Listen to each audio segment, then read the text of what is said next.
Buenos días, hermanos, damos muchas gracias a Dios que nos concede otra vez estar aquí y pues nos da la vida en primer lugar, nos da la salud y nos da la oportunidad de adorarle, lo cual es un gran privilegio que no merecemos nadie, pero aquí estamos por su gracia, únicamente por su gracia. Y vamos a continuar aprendiendo más acerca de quién es Dios, cómo es Dios. Hoy vamos a tocar otro punto, otro aspecto más acerca de este Dios, que era un Dios no conocido para los griegos, pero que esperemos que sea conocido para nosotros y lo amemos con todo nuestro corazón, como Él lo merece. Así que vamos con al Dios no conocido, parte número 19. Vamos a entrar de lleno. Como subtítulo puse unas palabras de gracia, unas palabras de gracia. Bueno, Jesús, el Hijo de Dios, Jesús de Nazaret, como se le llamaba, Él había vivido una vida santa, una vida perfecta, sin pecado, toda su vida. Nadie, absolutamente nadie, ni en el pasado, ni en el presente, ni en el futuro, ha vivido o habrá vivido, si es el futuro, una vida perfecta como la vivió Jesús. Perfecta en todo, en el hacer, en el pensar, en lo que omitió hacer también, en todo fue perfecto, sin pecado. Él había hecho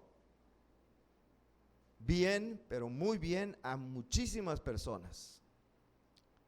Él había tratado con amor y misericordia a muchísimas personas. El poder que él tenía lo había empleado no para su exaltarse, no para otra cosa, sino para beneficio, para bendición de las personas que estaban necesitadas cerca de él. Por ejemplo, hombres poseídos por demonios que vivían una vida miserable, Él los había libertado para hacer su vida una vida agradable, ¿verdad? Les había quitado esos espíritus demoníacos para que ahora estuvieran libres y felices. También personas que habían estado pegados a una cama por estar paralíticos, que estaban ahí en el lecho y que eran una carga tanto emocional como una carga económica para sus familiares. Él, con su poder y también por su misericordia, los había levantado del lecho y les había hecho no solamente caminar, sino también aún saltar de alegría a estas personas. A hombres que habían estado ciegos en la completa oscuridad, dependiendo, condenados a vivir de las migajas que algunos pocos por lástima les daban como limosna, a esos hombres Él les había devuelto la vista y con ello les había devuelto la vida, ¿no? El poder ver es una preciosa bendición. Mujeres que estaban llorando, desconsoladas por la muerte de un ser querido, un hijo, un hermano, Jesús les había consolado y les había dado la alegría de devolverles la vida a ese familiar que había muerto. Hombres, mujeres y niños que habían acudido a Él con toda clase de enfermedades, Jesús les había sanado de toda enfermedad a todos los que acudían a Él por su gracia, por su misericordia, por su poder. Así que Él había llevado una vida santa y había hecho muchísimos bienes a mucha gente, muchos bienes y no males. Sin embargo, este mundo, en contraste, es un mundo de maldad, es un mundo lleno de pecaminosidad, de manera que este mundo de maldad rechaza la bondad. Y al único hombre verdaderamente bueno que ha existido, en vez de amarlo, lo aborrecieron. Y lo aborrecieron a tal grado que no descansaron hasta matarlo, hasta quitarle la vida crucificándolo en un madero. Y mientras lo hacían, todavía mientras lo hacían, lo maltrataron, lo trataron con desprecio, lo trataron como si hubiera sido un despreciable criminal de lo peor. Vamos a recordar algo de el sufrimiento de Jesús en sus últimas horas. Vamos a la Biblia, Lucas capítulo 22, versículos 63 al 65. Vamos a recordar estos acontecimientos que yo sé que los conocemos, casi todos los que estamos aquí presentes, pero conviene recordarlos. Dice, y los hombres que custodiaban a Jesús, o sea, los soldados, se burlaban de él y le golpeaban, y vendándole los ojos, le golpeaban el rostro y le preguntaban diciendo, profetiza, ¿quién es el que te golpeó? Y decían otras muchas cosas injuriándole. Aquí tenemos a los soldados que estaban encargados de custodiarlo, burlándose del Señor Jesús. No había, cuando uno ve a alguien sufriendo, ¿qué siente? Pues compasión, ¿no? Compasión. Aún ver a un animalito sufriendo, siente uno compasión, pues cuánto más un ser humano. Pero esta gente no sentía absolutamente ninguna cosa buena, ningún sentimiento bueno hacia Jesús. Se estaban burlando de él los mismos soldados que lo custodiaban. Lucas capítulo 23 ahora, versículos 17, 18 y 19. Lucas 23, 17 al 19. Dice que Pilato, tenía necesidad de soltarles uno en cada fiesta. Era una costumbre que tenía que dejar en libertad a una de las personas que estaban en la cárcel. Dice, y ya ustedes recordarán qué hizo Pilato tratando de libertar a Jesús. Les puso frente a ellos a un criminal que se llamaba Barrabás, y por otro lado estaba Jesús, esperando Pilato que dijera, no, pues cómo va a soltar a Barrabás, como si ahorita dijéramos, ¿qué prefieren, al Chapo Guzmán, verdad? O a una persona decente, buena. Bueno, pues escogieron al Chapo Guzmán. Dice, mas toda la multitud dio voces a una diciendo, fuera con este y suéltanos a Barrabás. Este había sido echado en la cárcel por sedición en la ciudad y por un homicidio. Así que prefirieron dejar en libertad a un asesino antes que dejar en libertad a un hombre verdaderamente bueno como Jesús. Tremendo, ese fue el trato que recibió Jesús. Juan, ahora vamos al Evangelio de Juan, capítulo 19, versículos del 1 al 3. Juan 19, del 1 al 3. Que dice, así que entonces tomó Pilato a Jesús y le azotó. O sea, le dio de latigazos. Y los soldados entretejieron una corona de espinas y la pusieron sobre su cabeza, otra burla más, y le vistieron con un manto de púrpura y le decían, salve, rey de los judíos, y le daban de bofetadas, le golpeaban el rostro. Otro acto más de burla, de escarnio contra el Señor Jesús.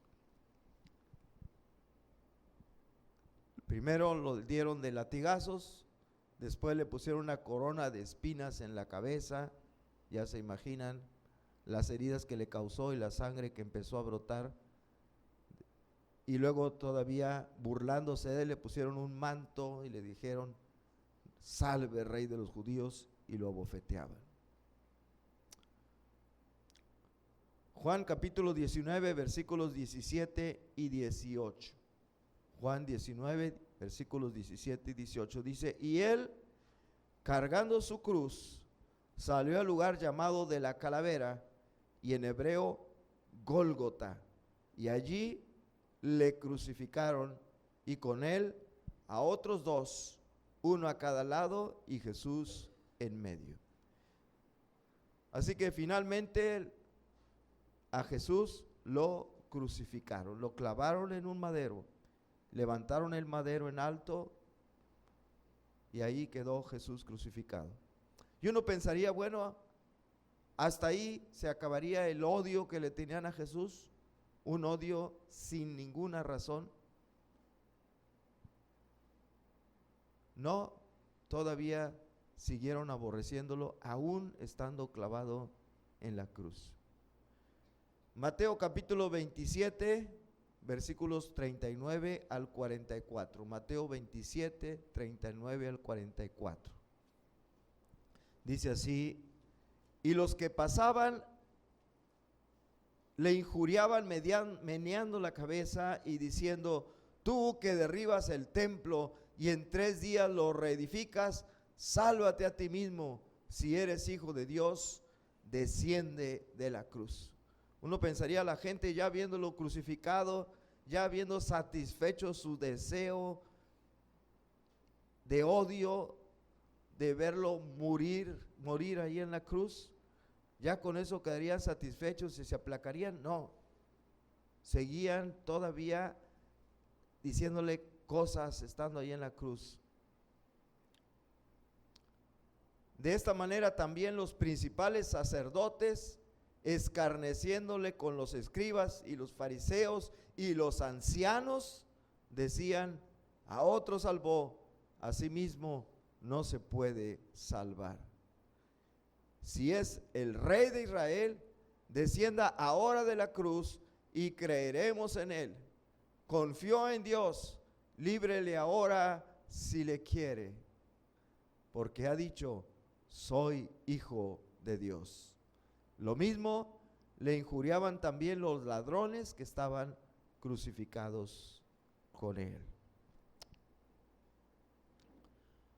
Bueno, todo esto aconteció en estas últimas horas de vida de nuestro Señor Jesucristo. Y los hice leer todo esto, los hice recordar todas estas cosas que pasaron. No sé, en parte, a ver si, como yo, sienten un quebrantamiento, un dolor por lo que sufrió nuestro Salvador por causa nuestra. Porque si estaba ahí en la cruz y soportó todo eso que le hicieron, ¿por qué fue? ¿Porque era un criminal malvado? No. Lo hizo por amor a ti, lo hizo por amor a mí. Y que Él haya sufrido todo esto que sufrió, que Él haya padecido todo esto que padeció por culpa de nosotros, nos debería doler bastante. Fue una injusticia, se puede decir desde el punto de vista humano, porque Él no había hecho nada malo, lo malo lo habíamos hecho nosotros. Pero en lugar de que nosotros estuviéramos sufriendo eso, Él sufrió por nosotros. Él padeció, soportó todo eso. Pudiendo librarse facilísimo de todo esto, no lo hizo.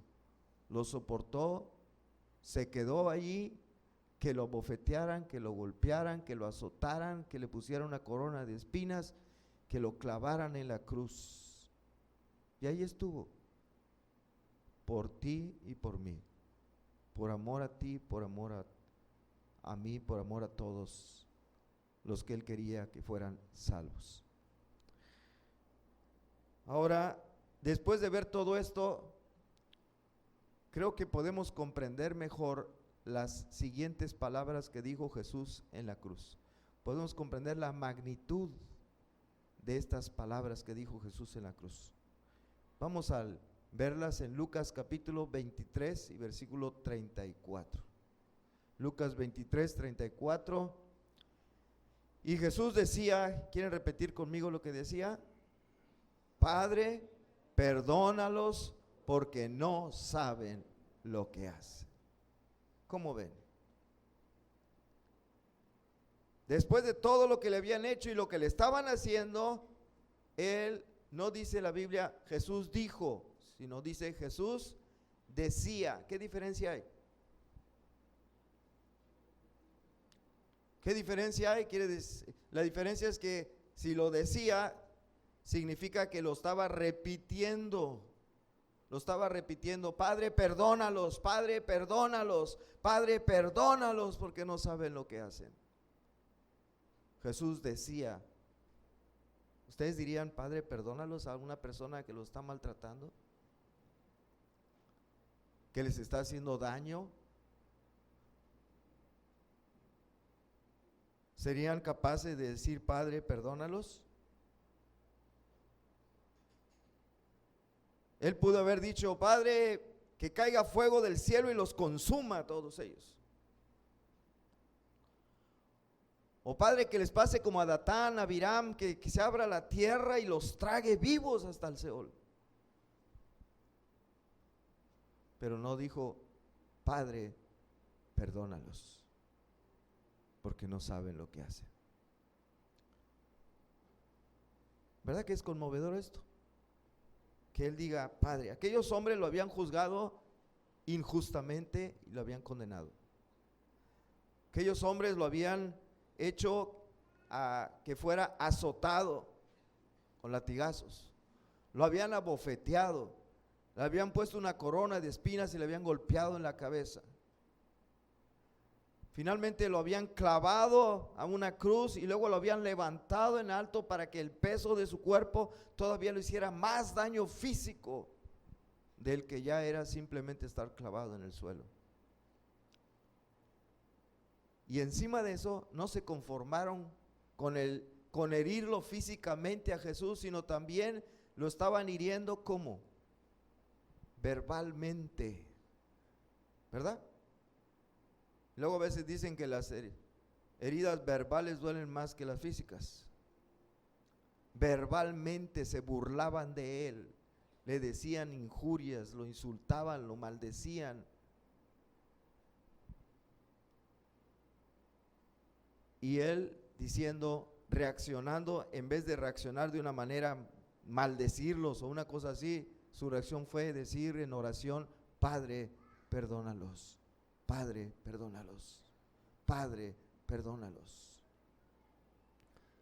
Pregunto: ¿a ti te han ofendido? ¿Te han dicho groserías, maldiciones, alguna cosa fea? Y tú has dicho: Padre, perdónalos.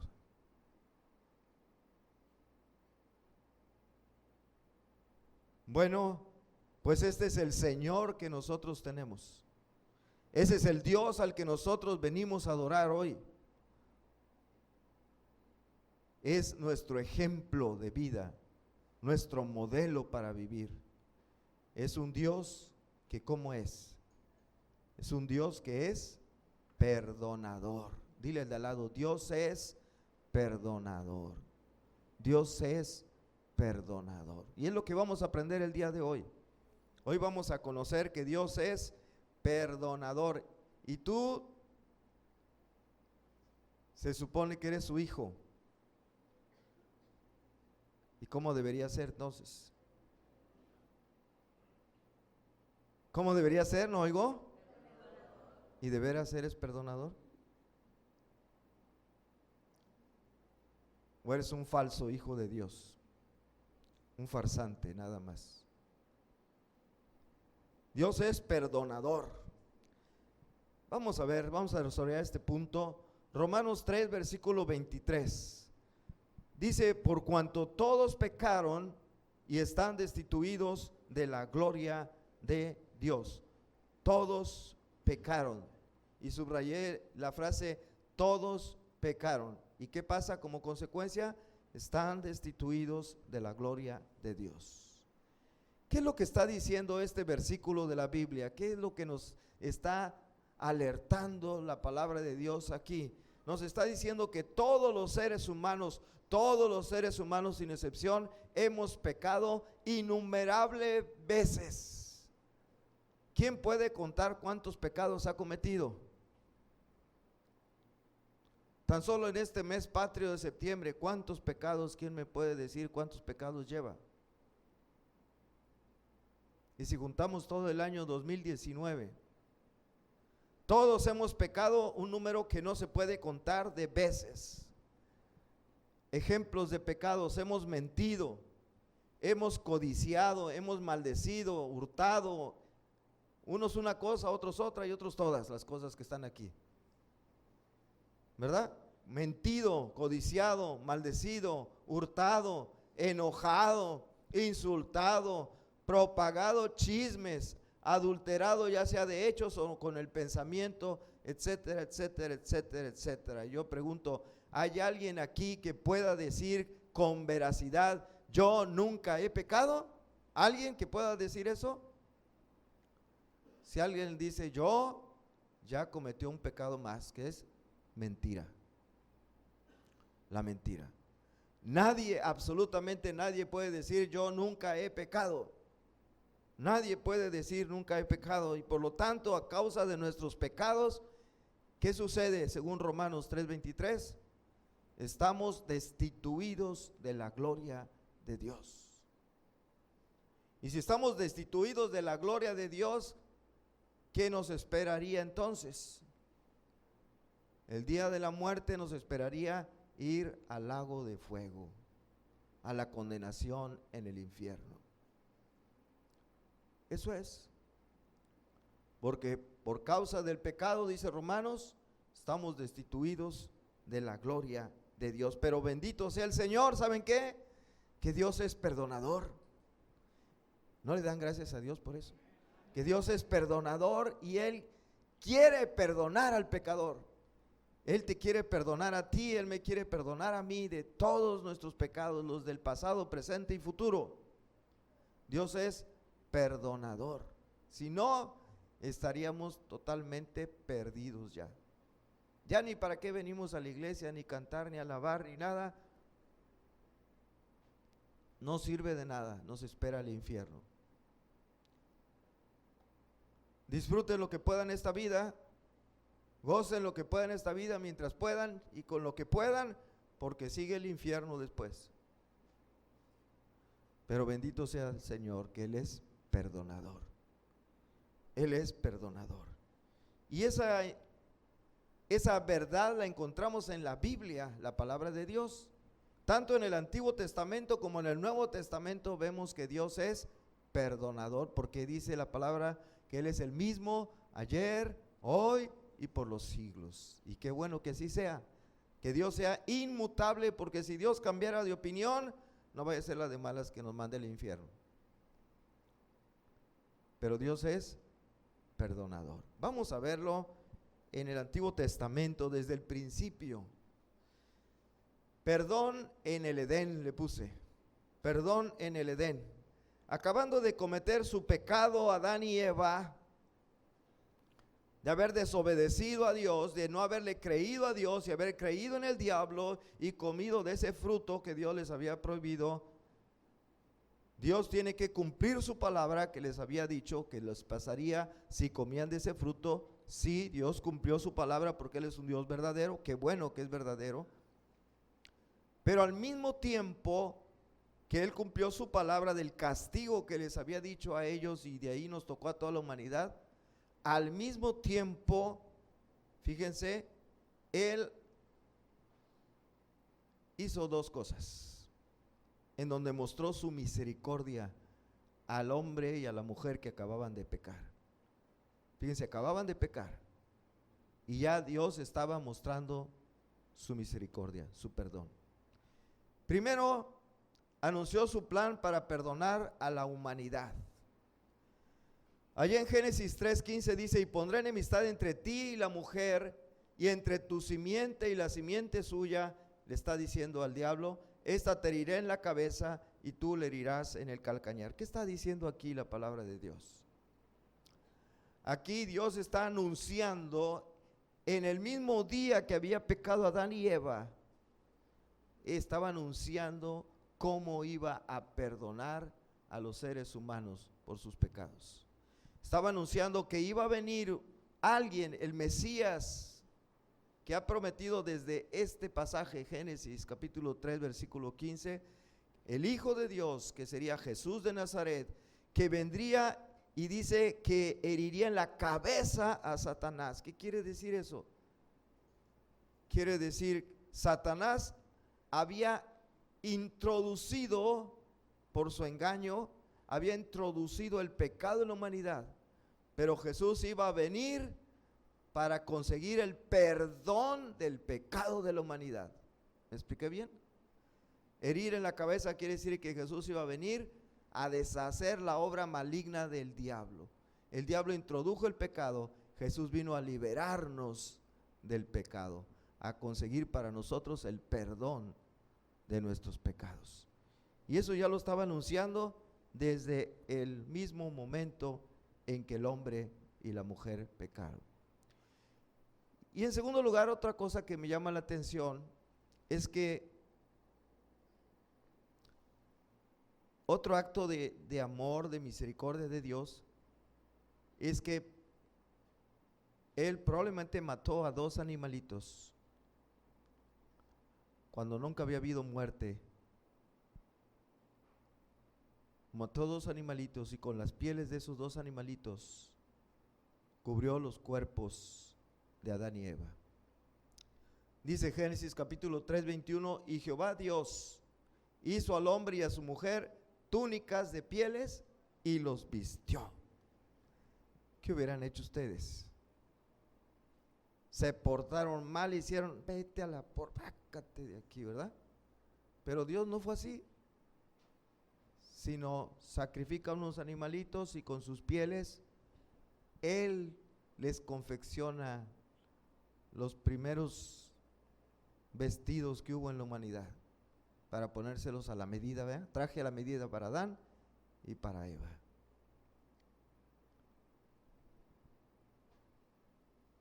Ese es el amor y ese es el perdón de Dios en el huerto del Edén. Vamos a ver ahora perdón para una nación pecadora, y me refiero a Israel. Continuando con el Antiguo Testamento, Israel, la nación de Israel había sido una nación privilegiada como ninguna otra en la historia de la humanidad. Privilegiada y bendecida por Dios la nación de Israel. Es más, hasta el día de hoy. Fue una nación privilegiada desde sus inicios, desde Abraham. Dios escogió a ese hombre, Abraham, y le dio el privilegio y la bendición de apartarlo para formar de él esta nación de Israel. Dios bendijo a Abraham, después bendijo a Isaac, su hijo, y después bendijo a Jacob, su nieto. Y de la descendencia de Jacob, de los 12 hijos de Jacob, vino las 12 tribus que formaron la nación de Israel, una nación privilegiada, bendecida por Dios desde sus antepasados. Esa descendencia llegó a Egipto por necesidad y luego por la maldad del rey de Egipto los convirtieron en esclavos. Y entonces Dios, como era una nación privilegiada, con su poder, de manera milagrosa, Él sacó de la esclavitud a la nación de Israel. Y ellos no tuvieron que hacer como aquí en México pasó, ¿verdad? Ellos no tuvieron que hacer una guerra de independencia para liberarse de la esclavitud de los egipcios. Ellos no tuvieron que pasar 11 años de guerra donde murieron miles de personas que no se han contado, no se llevó la encuesta. Miles de personas como pasó aquí en México para lograr la independencia y salir libres. No, ni una sola persona murió de los de la nación de Israel.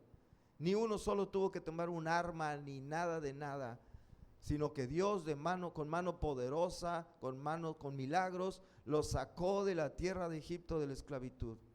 Y todavía cuando Faraón quiso arrepentido volverlos a capturar, se abre el mar para que ellos pasen en seco, vienen los egipcios atrás, se cierra el mar y se ahogan todos. Milagros que hizo Dios para sacar a Israel de la esclavitud sin que ellos hayan hecho absolutamente ningún acto bélico, ni que hayan perdido la vida nadie. Luego caminaron por el desierto. ¿Qué hay en un desierto? Como la palabra lo dice, nada, está desierto. era para que se hubieran muerto de hambre, se hubieran muerto de sed, se hubieran, por los rayos del sol, se hubieran quemado su piel, les hubiera salido llagas, como cuando alguien va a la playa y se asolea demasiado, ¿qué le pasa? Salen ámpulas, ¿verdad? Salen quemaduras muy feas. Pero no les pasó nada de eso. No se murieron de hambre porque Dios les daba comida que caía del cielo, el maná, para comer todos los días. No se murieron de sed porque Dios hacía milagro que de las piedras, de las rocas saliera agua y bebieran abundantemente. Y no se quemaban con el sol porque Dios proveía una nube que les estaba cubriendo. Qué rico se siente cuando está haciendo un sol bien fuerte y de repente viene una nube de esas así medio oscuritas, ¿verdad? Ay, qué rico, y que se quede, que no se mueva, o que me acompañe por donde yo voy caminando, que ahí sí se mueva la nube. Eso pasó con el pueblo de Israel, ese pueblo privilegiado por Dios, maravillosamente bendecido por Dios. ¿Se dan cuenta? Por fin llegan a la tierra prometida, toman posesión de ella, conquistándola. A todos los pueblos que la habitaban, los derrotaron y se quedaron con sus tierras. Y todo eso fue por medio del poder milagroso de Dios que los acompañaba. Primero cruzaron el río Jordán en seco, así como el mar atrás lo había pasado en tiempos de Moisés. Y después, por medios milagrosos, también la muralla de Jericó se cae y conquistan la primera ciudad. Y así se van conquistando y conquistando y conquistando hasta que se apoderan de esas tierras. Esa tierra que dice la Biblia fluye leche y miel. Una tierra fértil, una tierra rica. Bueno, y ahora viene lo triste. Ese pueblo, una vez que ya habitó en esa tierra prometida, disfrutando de casas, edificios que ellos no habían construido, pues se habían quedado con las casas de los anteriores, de los cananeos, comiendo del producto agrícola que ellos no habían sembrado. Fíjense que a todo dar, ¿no?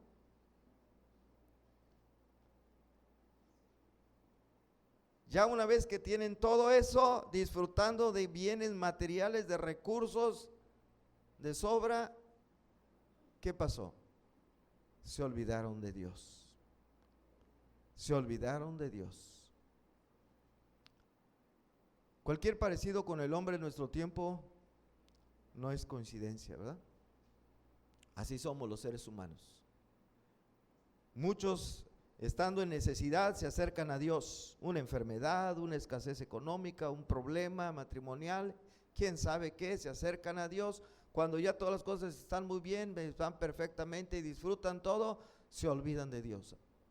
Gracias, ya te usé para lo que yo quería, con permiso, ya no te necesito. Así hizo la nación de Israel. ¿Y qué pasó? Se degeneraron, se volvieron idólatras, empezó a haber injusticia, empezó a haber corrupción, empezó a haber muchas cosas feas. Vamos a ver la condición del pueblo de Israel después de que se olvidaron de Dios. Y para eso vamos a irnos al libro del profeta Isaías, capítulo 1, versículos del 2 al 4. Isaías 1, versículos del 2 al 4. Aquí está Dios hablando, expresando lo que Él sentía acerca del pueblo de Israel. Oíd cielos y escucha tu tierra. Le habla a su creación, ¿verdad? Le habla a su creación y le dice, porque habla Jehová, crié hijos y los engrandecí, y ellos se rebelaron contra mí. Y luego miren lo que dice, el buey conoce a su dueño, y el asno el pesebre de su señor. Si está un animal, sabe reconocer quién es su amo, quién es el que le da de comer. Pero ustedes están peor, dice, que un buey. Israel no entiende, mi pueblo no tiene conocimiento. Oh gente pecadora, pueblo cargado de maldad, generación de malignos, hijos depravados, dejaron a Jehová, provocaron a ira al Santo de Israel, se volvieron atrás. ¿Cómo ven? ¿Saben que así hay algunos ex cristianos, entre comillas, lo de cristianos?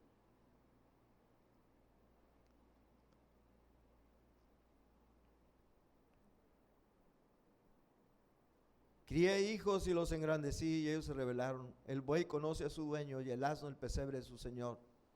Israel no entiende, mi pueblo no tiene conocimiento. Gente pecadora, pueblo cargado de maldad, generación de malignos, hijos depravados, dejaron a Jehová, provocaron a ira al Santo de Israel y se volvieron atrás. ¿Quieren ver algo en el presente similar a esto? Quizá todavía no llega tanto. Veamos a la nación del norte de México, Estados Unidos.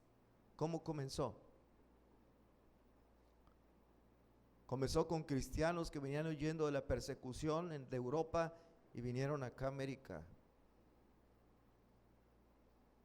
Cristianos que venían orando a Dios, que cuando pasaron y sobrevivieron el primer año hicieron un culto de acción de gracias que todavía hasta el día de hoy conservan esa, pero ya nada más es una tradición, ya no es de convicción.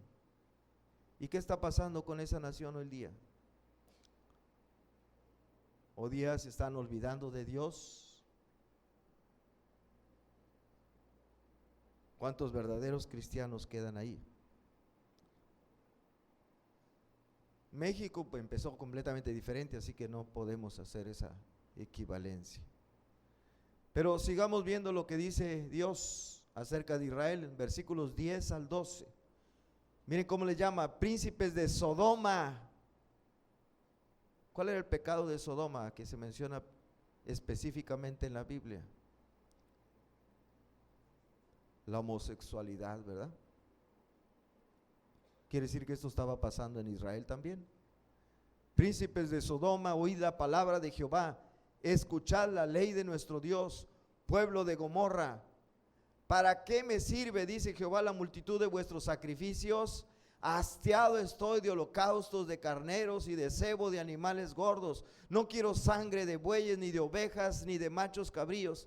¿Quién demanda esto de vuestras manos cuando venís a presentaros delante de mí para hollar mis atrios? Dios no quiere la alabanza de un pueblo, una alabanza hipócrita. ¿Para qué quiero que me traigas ofrendas? ¿Para qué quiero que me cantes alabanzas? Prefiero hoy. ¿Y para qué quiero que me aplaudas y todo eso? Si eres un hipócrita, estás viviendo una vida que mancha el honor, el prestigio de Dios. Es una blasfemia contra la honra de Dios. Dice, estoy hastiado, no los quiero, ya no los aguanto. Y podemos seguir leyendo más de esto, pero no lo vamos a hacer ya. No solamente les quiero preguntar, ¿qué se merece este pueblo?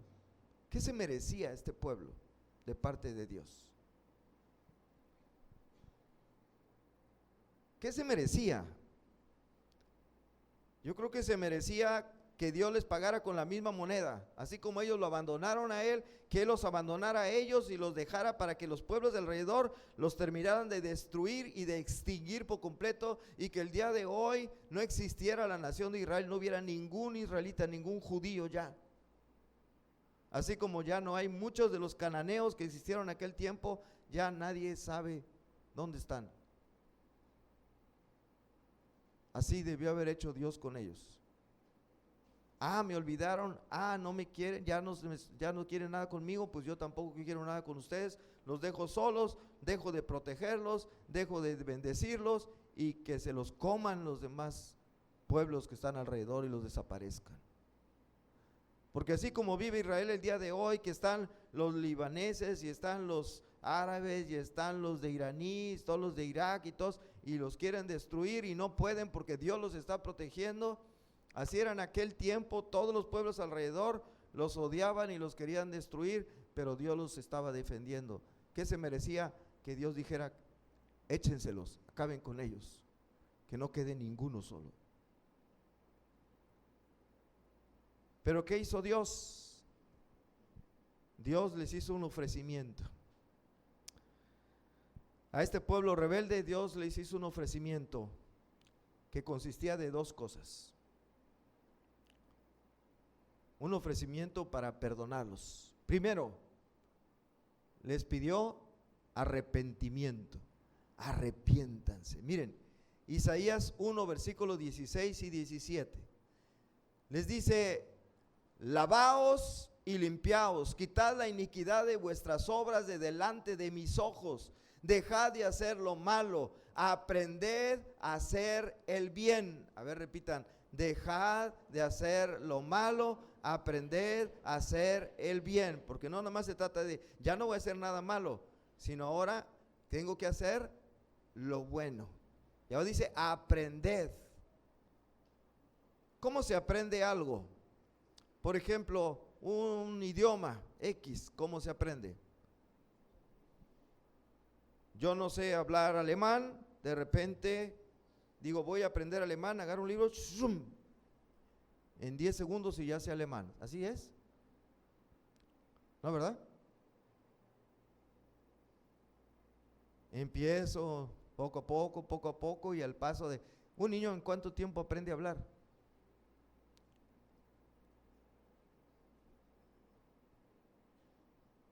Lleva varios años, ¿verdad? ¿En cuánto tiempo aprende a caminar? Bueno, igual aprender a hacer el bien no es instantáneo, es algo que va siendo un proceso. Arrepentíos, dice, lavad y limpiaos, quitad la iniquidad de vuestras obras delante de mis ojos, dejad de hacer lo malo y aprended a hacer el bien. Buscad el juicio, restituid al agraviado, haced justicia al huérfano, amparad a la viuda. Todo esto, ¿cómo le podríamos llamar en una sola palabra? Arrepentimiento. ¿Sí o no? Les está diciendo: arrepiéntanse de su maldad, arrepiéntanse de su vida de pecado. Eso es lo que está diciendo. Y luego, arrepentidos de su vida de pecado, habiendo dejado de hacer el mal y estar aprendiendo a hacer el bien, ahora sí, dice Dios, ahora sí los voy a perdonar. Versículo 18, que es el que sigue, dice: venid luego, dice Jehová, y estemos a cuenta. Si vuestros pecados fueren como la grana, como la nieve serán emblanquecidos. Si fueren rojos como el carmesí, vendrán a ser como blanca lana. Dios quería perdonar a su pueblo, y aunque no se lo merecía, pero Dios es un Dios perdonador. Él los estaba invitando primeramente que hicieran ¿qué cosa? Que se arrepintieran. Y en segundo lugar, que fueran a Él, que lo buscaran a Él para recibir su perdón y su bendición. Venid luego, dice, y estemos a cuenta. Y yo los voy a dejar blanquitos así, como la lana, como la nieve. ¿Ok? ¿Se fijaron? Bueno, eso fue con la nación de Israel. Ahora vamos al Nuevo Testamento y encontramos perdón para todos. Ya no nada más para una nación, sino para todas las naciones del mundo. Entre ellas, México. Perdón para los mexicanos pecadores. ¿Cómo ven? En México no hay pecadores, ¿verdad?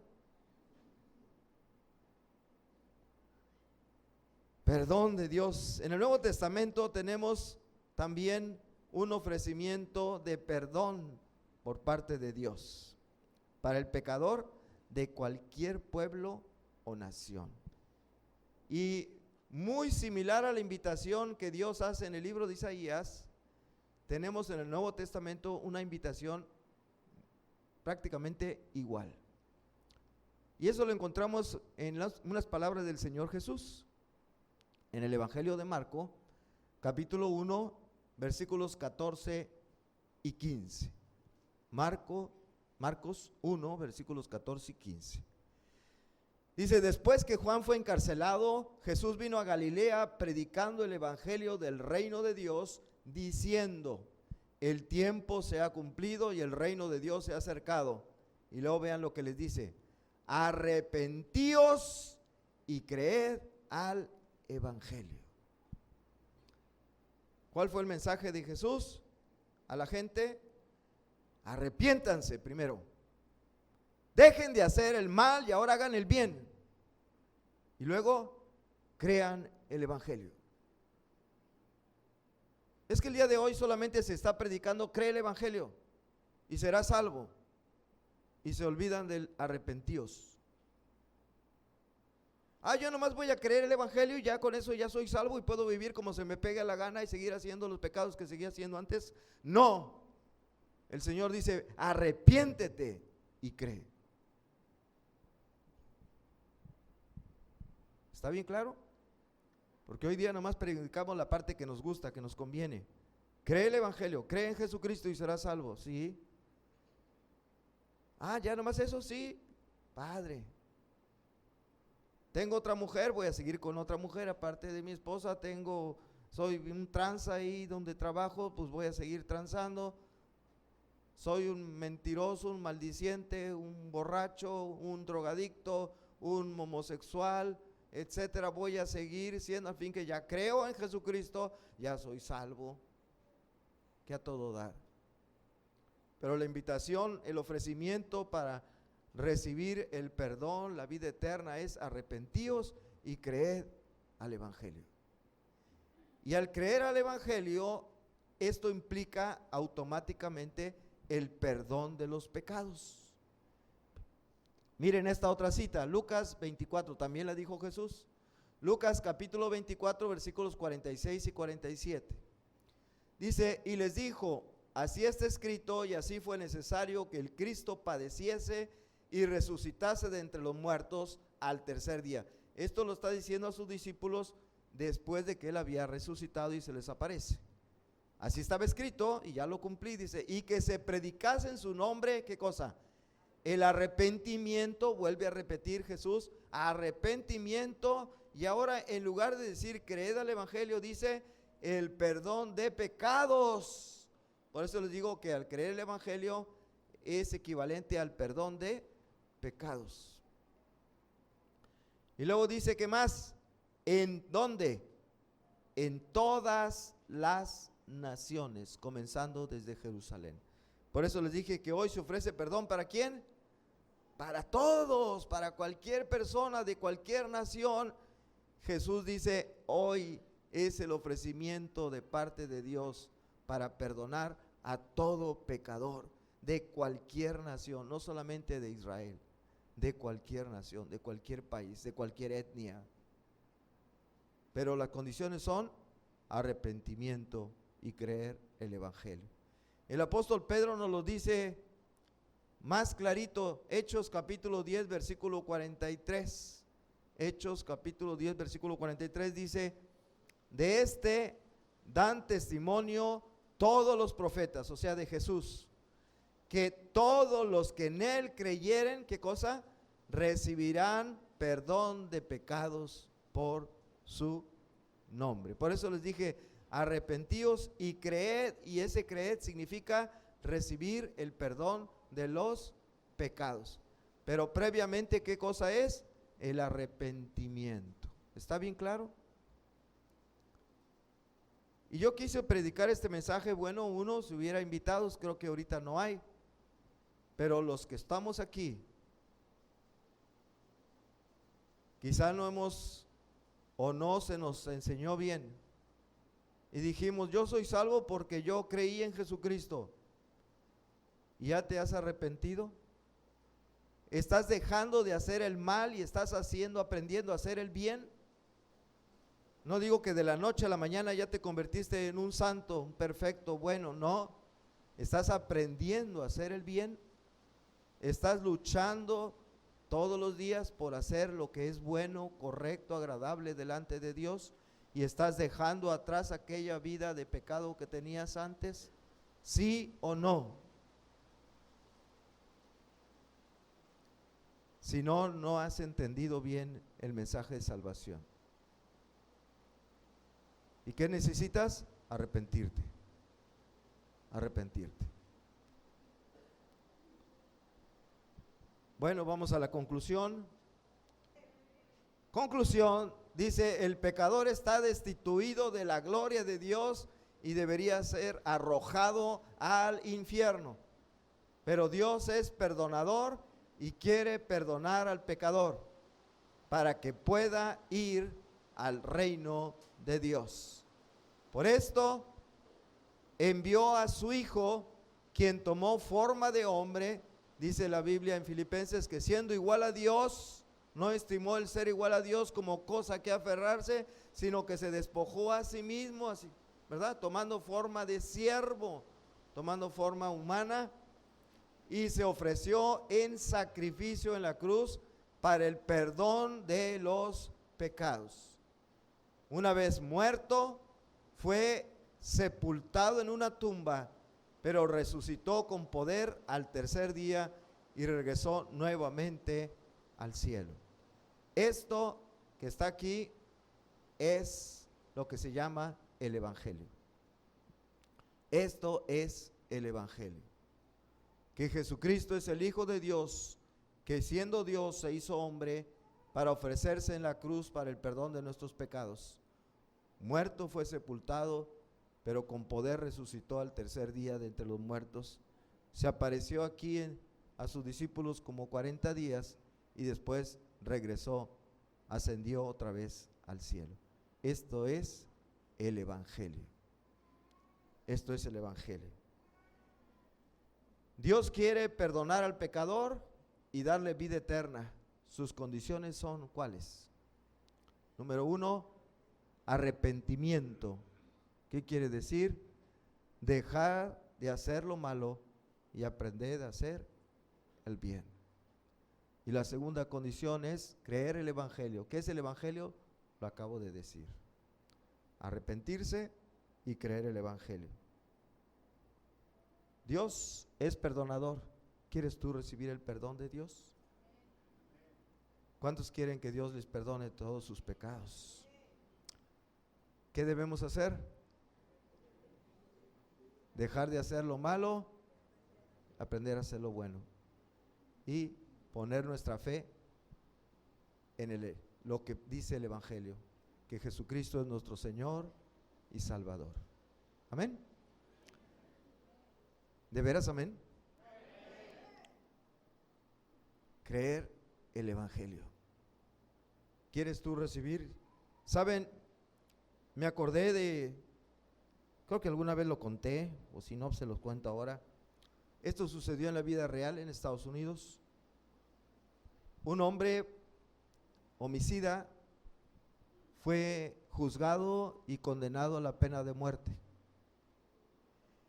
Cuando ya se acercó el día de su ejecución y ya lo iban a matar, llegó una carta del presidente de los Estados Unidos.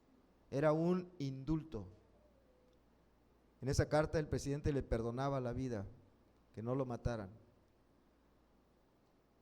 Así que este hombre ya tenía el indulto presidencial que le salvaba la vida.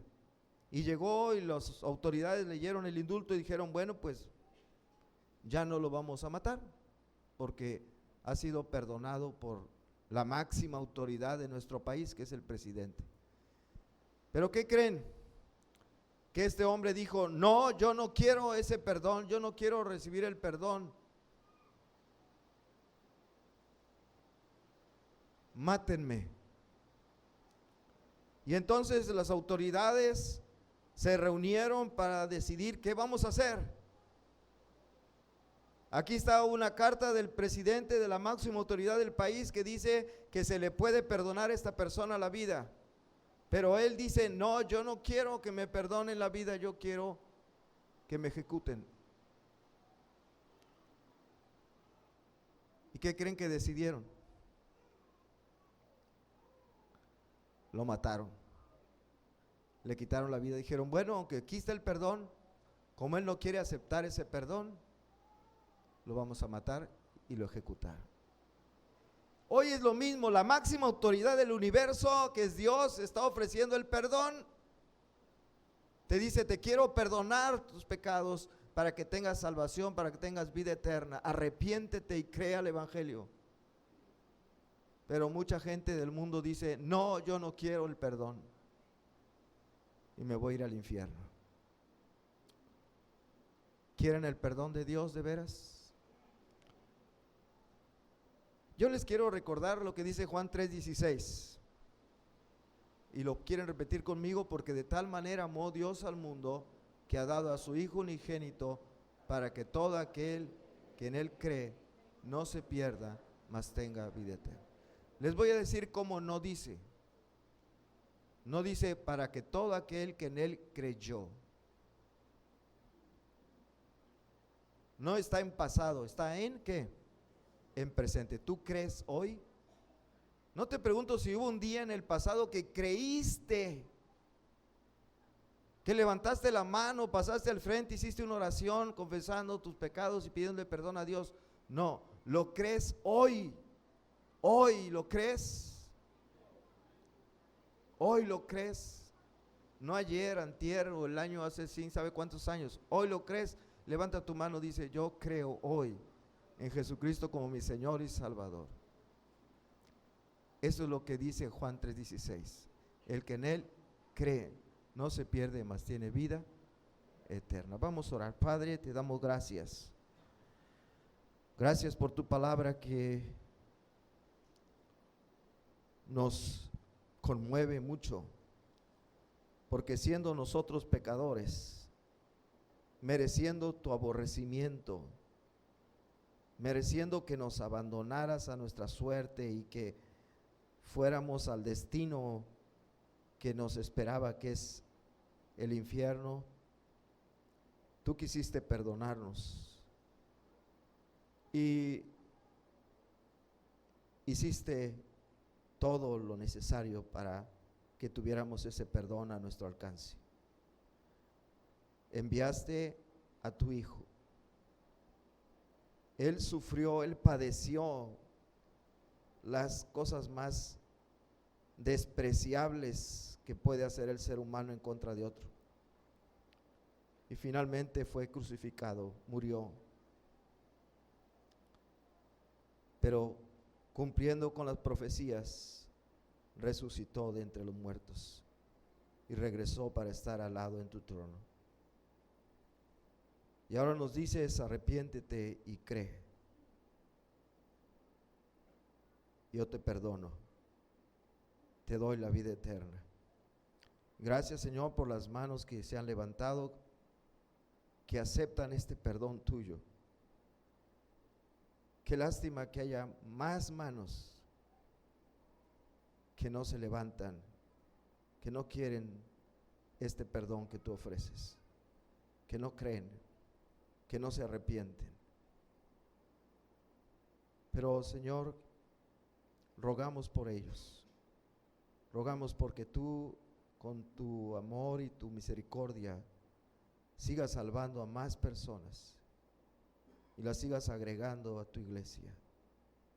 Así como lo has hecho, lo hiciste en la historia de la humanidad, en la antigüedad, en la iglesia primitiva, y lo has hecho a lo largo de la historia, que lo sigas haciendo hoy, para que se complete en el número de los que han de ser salvos y venga tu Hijo por segunda vez.